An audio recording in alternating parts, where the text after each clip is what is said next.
Nous allons commencer aujourd'hui avec une petite description d'un petit voyage que j'ai fait. Donc, je suis allé faire un tour à Bronte Park. Le festival du sirop d'érable est toujours intéressant. Donc, regardons les choses que j'ai découvertes. Et vous allez voir, ça se fait à une petite maison qui s'appelle Spruce Lane. C'est une maison qui a été construite dans les années, je pense, c'est en 1899. Et puis, cette maison maintenant fait partie de ce parc provincial. Donc, on l'utilise maintenant comme un musée. Donc, c'est un musée ancestral où on a la maison comme elle était dans ce temps. C'est une famille qui vivait avec l'agriculture, les pommes et d'autres petites choses qu'ils faisaient pousser sur place. Donc, ici, on retourne plus de 125 ans, bien sûr. Ça va vous montrer un peu comment est-ce que la sève des érables est récoltée. Donc, à chaque année, on prend des érables. Habituellement, on va avoir un diamètre de plus de 12 ou 15 centimètres pour s'assurer que tout va bien. Nous allons faire ici le petit changement d'angle, comme ceci. Donc, il y a des seaux, et puis les seaux, il y a un petit bec qu'on appelle un chalumeau, voilà, qui est dans l'arbre et fait couler la sève de l'arbre une goutte à la fois. Donc, pour avoir ceci, on a besoin de la nuit qui gèle, qui va sous zéro. Durant la journée, lorsque c'est plus de zéro, la sève commence à monter pour aller vers les feuilles, bien sûr. Et on peut voir ici qu'il y a un peu de sève qui coule à côté du seau. Mais une goutte à la fois, nous avons des, euh, des gouttes de sève qui coulent. Donc ici, rappelez-vous que la sève monte entre l'écorce et la fibre de l'arbre. Et ici, ce n'est pas toute la sève qui est prise, mais seulement la sève qui monte à cet endroit, ce qui permet à l'érable, bien sûr, d'avoir tout ce qu'il faut pour aller jusqu'aux bourgeons qui ont été préparés la saison précédente. Donc, c'est toujours intéressant de voir. Et puis ici, si on a une grande érablière, on aura beaucoup d'arbres euh, qui seront percés ici. Alors, celui-ci coule un petit peu moins vite, mais on peut voir quand même que tranquillement, il y a de la sève qui va arriver dans le chalumeau et ça va tomber ici dans le seau. Et bien sûr, c'est tout un travail. Il y a des personnes qui vont aller faire un tour des seaux autour des érables et ramasser la sève. Et ici, je me rappelle bien, je voulais absolument que celle-ci tombe. On peut voir ici que le volume de liquide s'accumule. Et ça ici, qu'est-ce que c'est? Voyons voir. Voilà. Donc ici, nous avons euh, la sève qui monte des racines. Ça veut dire qu'à l'automne, il y a l'arbre qui, lorsque les journées deviennent plus courtes, l'arbre commence à changer sa façon de faire. Donc, lorsqu'ils ont les feuilles, ils font la photosynthèse pour la croissance. Mais lorsque les journées sont plus courtes, l'arbre décide, OK, je vais arrêter de me concentrer sur la croissance et faire euh, remplacer les feuilles qui sont brisées et je vais commencer à me préparer pour le printemps suivant. Donc, dans les dernières journées, alors, la fin de l'été, début de l'automne, qu'est-ce qui va arriver? L'arbre ici va commencer avec la photosynthèse à créer des sucres.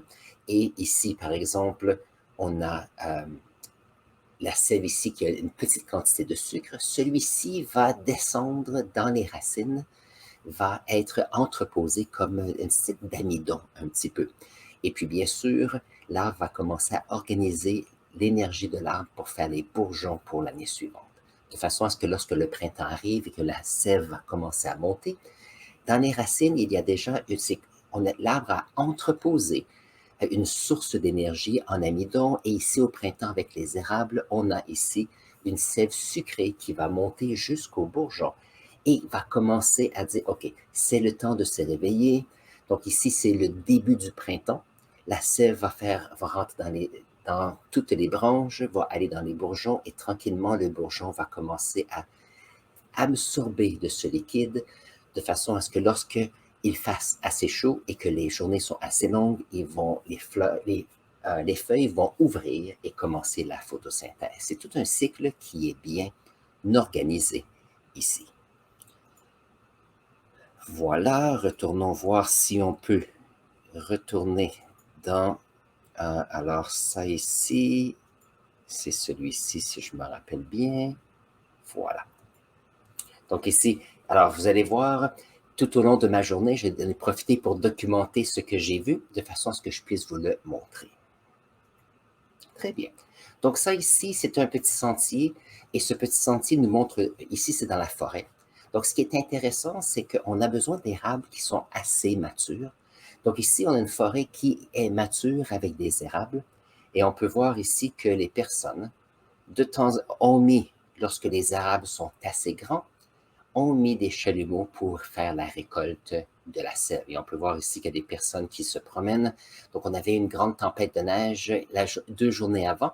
Donc, il y avait peu de personnes qui étaient allées.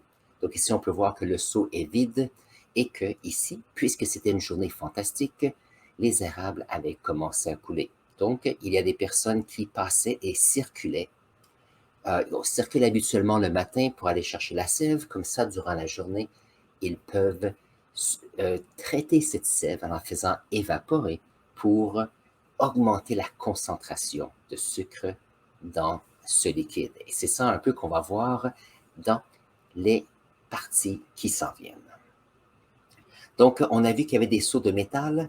Ici, ce qui est intéressant, il y avait toute une série de démonstrations ou alors, on montrait les étapes du développement de cette idée de sirop d'érable. Donc, n'oubliez pas que le sirop d'érable, c'est une tradition qui vient des Autochtones, des Premières Nations, et on va voir tout à l'heure comment eux ont fait ça au début, avant même le début de la colonisation.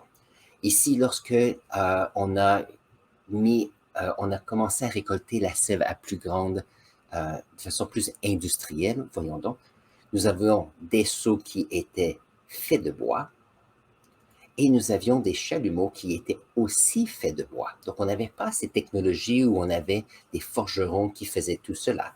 On récoltait dans des seaux de bois et c'était fantastique. Alors ici, on peut voir l'évolution. Avec le temps, on a pris des chalumeaux de bois et ici, on peut voir dans le centre, c'était le centre de la branche qui était enlevé pour faire un petit chenal. Et il y avait bien sûr des forgerons qui avaient commencé à faire les chalumeaux, bien sûr avec un crochet pour tenir le seau. Avec le temps, on a utilisé du métal qui était beaucoup plus usiné, bien sûr. C'était plus facile, fait à long terme, avec des seaux qui sont faits ici en métal. Ça ici, c'est fait en aluminium. C'est ce qu'on a vu à l'extérieur tout à l'heure, avec des chalumeaux qui sont faits ici en métal, bien sûr. Moi, j'ai rarement vu ceux-ci. Le troisième ici en bas, j'avais vu plus souvent, lorsque j'ai commencé à aller à ces festivals de sucre. Et maintenant, bien sûr, c'est en plastique, ça rouille moins, c'est peut-être moins cher un peu, et c'est ce que nous utilisons maintenant. Il y a certaines érablières qui utilisent ici des petits tuyaux. Alors ici, qu'est-ce que c'est? On met les chalumeaux sur les arbres et on utilise des petites pompes qui vont tranquillement faire une succion pour qu'il y ait une plus grande quantité de sève qui sort. Donc, au lieu que ce soit la sève qui monte ici et qui puisse sortir, on se retrouve avec une petite pompe qui va un peu faire la succion pour un plus grand espace. Tout est transporté par des tuyaux. Donc, j'ai déjà vu des érablières avec des tuyaux entre chacun des arbres. Et ce qui est intéressant, c'est que ces petits tuyaux se rentraient à l'érablière, donc au bâtiment qui faisait la récolte de la sève.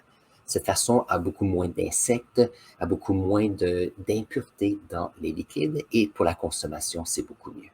À vrai dire, je regarde ça ici, ce bout d'arbre, vous savez quoi? Ce n'est pas un érable.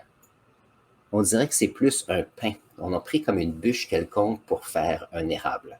Même celui-ci, je ne suis pas sûr si c'est un érable. Donc peut-être une erreur, c'est intéressant de voir ça. Qu'est-ce qu'on a utilisé ici? Et en passant, bonjour Chilf Raffavet, bienvenue à notre émission aujourd'hui.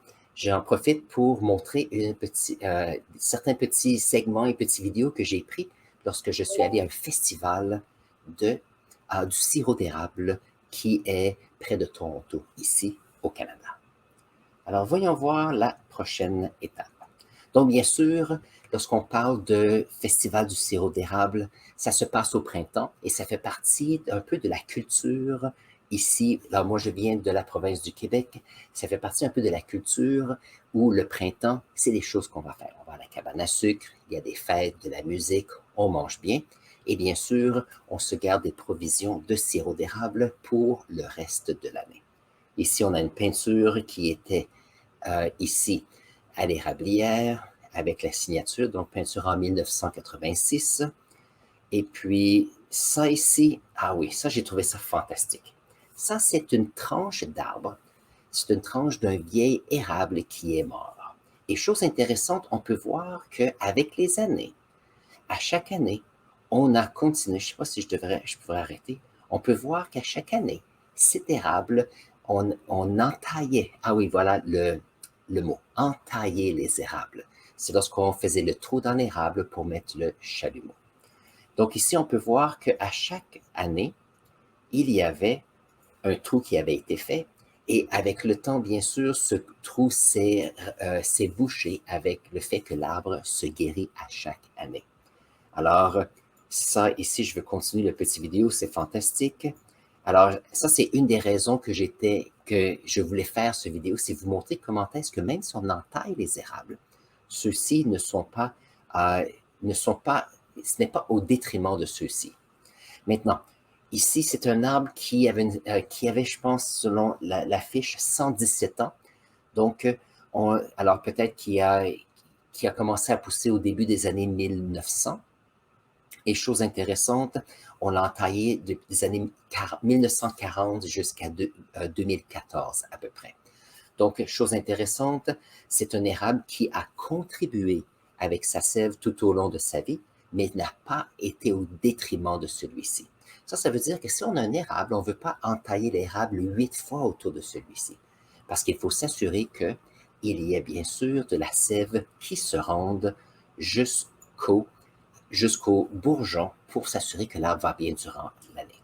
Donc ici, ça représente ici un entaillage à chaque année, peut-être pendant à peu près 60 ans, et on peut voir que l'arbre avait continué à croître de façon fantastique.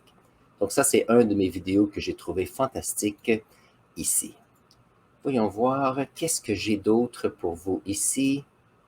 Alors voilà, ça ici, ah oui, je voulais parler de cela ici. Alors, je ne peux pas le mettre de l'autre côté, mais regardons voir. Lorsqu'on regarde le sirop d'érable change de propriété tout au long du printemps. Donc, habituellement, on peut entailler les érables pendant quelques semaines seulement. Et la première sève qui monte a tendance à être beaucoup plus. Alors, il y a un petit peu de sucre à l'intérieur. Et donc, qu'est-ce qui arrive? C'est qu'on se retrouve avec un sirop d'érable qui est beaucoup plus léger. Plus le printemps avance, donc dans la 2e semaine, 3e semaine, et quelquefois on peut pousser avec une 4e semaine, qu'est-ce qui arrive? C'est qu'il y a de plus en plus d'eau qui va monter dans le sommet de l'arbre. On a l'arbre qui va commencer à avoir des bourgeons qui peuvent ouvrir. Et qu'est-ce qui arrive? C'est qu'on se retrouve avec des molécules qui sont beaucoup plus complexes qui vont monter aux feuilles. Et donc, on se retrouve avec un sirop d'érable qui est beaucoup plus foncé, qui a lorsqu'il est traité, qui a une odeur beaucoup plus prononcée. Et donc, moi, personnellement, j'aime bien celui qui est Grade A, qui est dark. On utilise celui-ci habituellement pour les desserts. Je l'utilise sur mes crêpes, par exemple, c'est fantastique. Par contre, si on va dans un grand restaurant, on va prendre, par exemple, ici, un sirop d'érable plus doré, beaucoup plus léger. Alors, dans les grands restaurants, ceux-ci sont peut-être beaucoup plus appropriés, de façon à ce que ce n'est pas trop sucré, mais ça donne un petit goût fantastique. Et il y a celui qui est très, très foncé. Celui-ci, on l'utilise pour les desserts seulement. Mais si on attend un petit peu trop longtemps, la sève commence à changer de goût et elle commence à devenir amère. Et donc, c'est pour ça qu'il y a une fenêtre pour l'exploitation un peu de ces arbres. C'est intéressant à voir de ce côté-là. Voilà, et donc je pensais que ça serait intéressant pour vous. Donc ici, on a un autre de l'art ici. Alors, c'est une petite sculpture sur le bois, bien sûr. Donc ici, on peut voir, ici, on faisait la récolte de la sève avec les chevaux. Il y a plus de 100 ans. Maintenant, c'est avec les tracteurs et d'autres machines. Voilà. Donc, la saison du sirop d'érable est toujours quelque chose qui fait partie de la culture ici. Donc, ici, sur le terrain, il y avait cette idée Alors, il y avait le cheval pour faire la récolte. Ici, c'est un vieux tracteur ici qui est de McCormick Deering. Alors, au début, la première photo que j'ai montrée, on a des tracteurs beaucoup plus modernes, bien sûr. On a ici, alors ici, il y a une courte pointe. Celle-ci est intéressante parce que n'oubliez pas qu'on est au printemps. Donc, les personnes qui vont conduire des chevaux, par exemple, d'arbre en arbre, il y a des personnes qui vont bouger, mais il y a des personnes qui sont assises. Donc, ça nous permet de rester au chaud. Et si on peut voir, c'est une courte pointe ici avec des feuilles d'érable. Bien sûr, la culture ici, au Canada. Alors ça ici, c'est la façon moderne de pouvoir prendre la sève d'érable et en obtenir du sirop d'érable. Donc ça ici, c'est un évaporateur. Donc il y a la sève d'érable qui arrive ici. Et qu'est-ce qui va arriver? C'est que celle-ci va être bouillie. C'est aussi simple que cela. On fait de l'évaporation de la sève pour que l'eau quitte et que ce qu'il reste devienne de plus en plus concentré en sucre.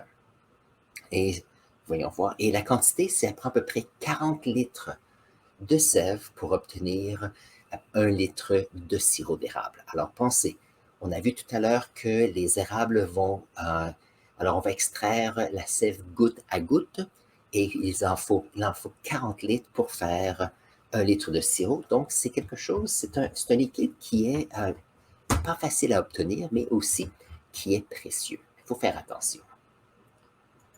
Et ici, on peut voir, dans la journée, on avait fait à peu près 4 litres et demi de sirop d'érable pour cette journée. On n'achetait pas le sirop d'érable à cet endroit.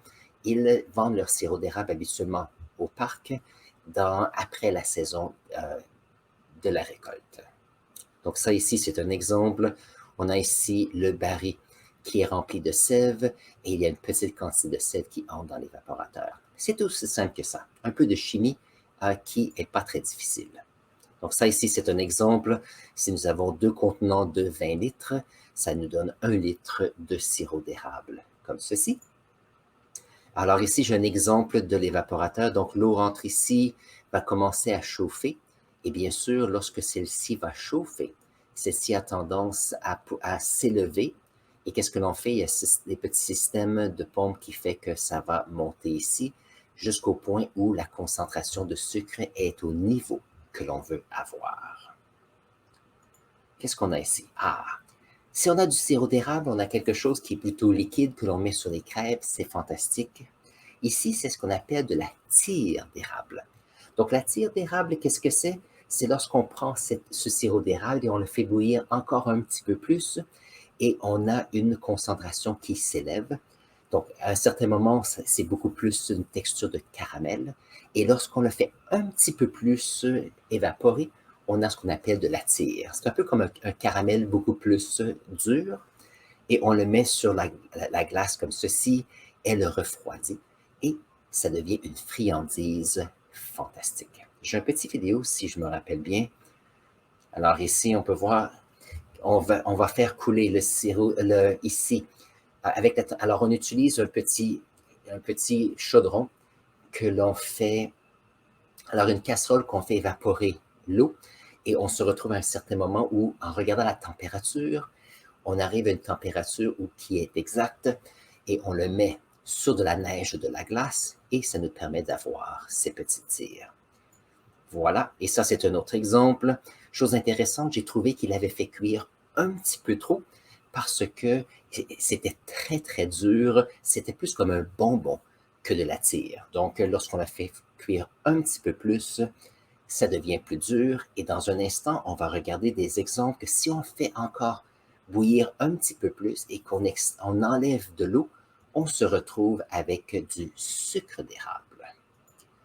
Alors, le sucre d'érable, comment on l'obtient? Alors, ça, c'est un exemple. On utilise des casseroles ici. Alors, ici, on a un poêle à bois à l'ancienne. On fait bouillir celle-ci et on va les mettre dans des petits moules comme cela. Ça peut être des petites fleurs. Le fait ici, c'est que lorsque c'est en sucre qui est solide, c'est très facile à conserver. Alors, c'est ça qu'on utilisait comme façon de préserver les sirops d'érable ou le sucre d'érable. On n'avait pas besoin de contenant à ce moment-là. Voilà. Très bien. Alors, ici, la prochaine étape, je vais montrer comment est-ce que... Alors, j'ai montré l'évaporateur qui est moderne. Je vais vous montrer un peu comment est-ce, dans le temps, est-ce que ceci a changé. Comment est-ce qu'on a découvert cette sève d'érable jusqu'au fait qu'il y a notre sirop d'érable maintenant. Donc, il y avait plusieurs stations lorsque je suis allé. Donc, la première ici, c'est lorsqu'on parle des Premières Nations, ils avaient un tronc d'arbre comme ceci, qu'ils avaient fait un petit trou comme ça. Ils faisaient chauffer des pierres qu'ils mettaient à l'intérieur ici de cette ligne ici. Chose intéressante, en mettant la pierre chaude, il y avait l'évaporation. Donc, en alternant les pierres chaudes et brûlantes, ceci permettait de faire évaporer l'eau.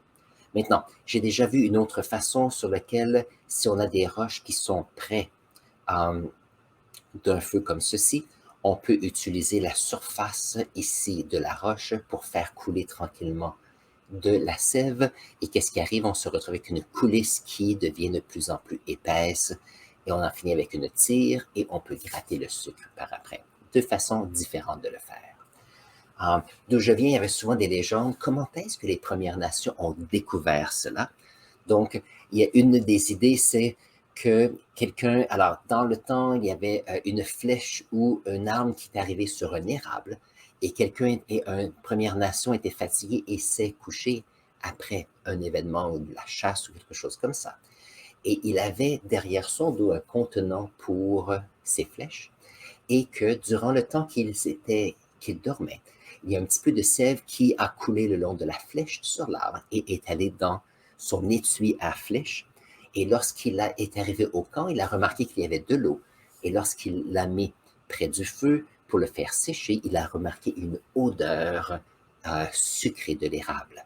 Et donc, c'est une légende que moi j'avais vue et qui représente un peu la découverte de celui-ci.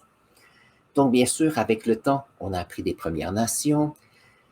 Alors ici, un autre exemple, on a notre érable avec une coupure ici, on a un petit bâton, on a ici un petit contenant qui est en écorce. Et ça, c'est une façon de pouvoir, bien sûr, faire la collecte de la sève et éventuellement les rendre en sucre d'érable. Donc, j'espère que vous appréciez un peu. C'est un peu de culture ici des Premières Nations ainsi que les festivals du sirop d'érable. C'est excellent. Donc, avec le temps, nous avons eu les Européens qui sont arrivés ici avec leur façon de faire et ils avaient bien sûr ces grandes marmites. Alors ici, la deuxième façon, c'est qu'on mettait dans la grande marmite ici de la sève et qu'est-ce qui arrivait, c'est qu'on la faisait chauffer, il y avait évaporation. Et lorsqu'il était assez évaporé, on prenait ici un liquide qui était plus concentré en sucre et on le mettait dans le suivant pour remettre de la sève dans le premier. Et donc, c'était à 3 étapes comme ceci, jusqu'à ce qu'on arrive au plus petit chaudron ici, qui devient beaucoup plus épais, et on se retrouve avec le sirop d'érable ou autre. Voilà. Donc ici, on montre le fait que, bien sûr, c'est l'hiver, il reste encore de la neige. On a ici des raquettes, ici des années 1700. Lorsqu'on arrive dans les années 1800, on a changé un peu les choses. Au lieu d'avoir 3 chaudrons, on avait ici c'était comme un plateau ici dans lequel il y avait une évaporation qui se faisait. Mais puisqu'il y avait une petite pente qui était dans le contenant, de façon à ce que lorsqu'il y avait évaporation, l'eau s'évaporait et donc il y avait lorsque le sirop qui était plus pesant allait vers l'arrière et donc ça pouvait continuellement avoir toujours de l'évaporation. Et ça ici, c'est un peu le modèle des évaporateurs modernes. Voilà. Et donc ça, c'est un peu ceci. Donc ici, j'ai quelques animaux qui étaient présents. En passant, regardez la petite neige qui tombait, c'était fantastique. Je vais faire un petit vidéo sur eux et comment est-ce qu'ils mangent et ruminent. J'ai trouvé ça intéressant. Et donc, c'est ça que je pointe ici. Donc, il y a toujours des animaux sur la place. Et en passant, il y avait une douzaine de cerfs il y a quelques semaines. Et donc, voilà, ça, c'était la journée que je suis allé il y a quelques jours pour cette session sur le sirop d'érable. Depuis, la neige a fondu, on a eu une autre tempête Et maintenant, on arrive à la fin du mois de mars et on arrive à la fin de la saison des sucres. Et donc, ça, c'est un peu ce que je voulais partager avec vous avec le, le festival de sirop d'érable qui a lieu à chaque année au Parc Bronte. C'est à peu près à 45 minutes de Toronto, donc c'est pas très loin et ça nous permet de pouvoir vivre des choses fantastiques. Si vous avez appris quelque chose d'intéressant aujourd'hui, n'oubliez pas de vous abonner à notre chaîne. Si vous avez des questions supplémentaires, mettez-les dans la section commentaires. Ça me fait toujours plaisir de les lire et les utiliser pour faire nos prochaines vidéos. Sur ce, prenez un instant et je vais mettre ici un lien pour une autre vidéo pour vous et on se voit dans la prochaine vidéo.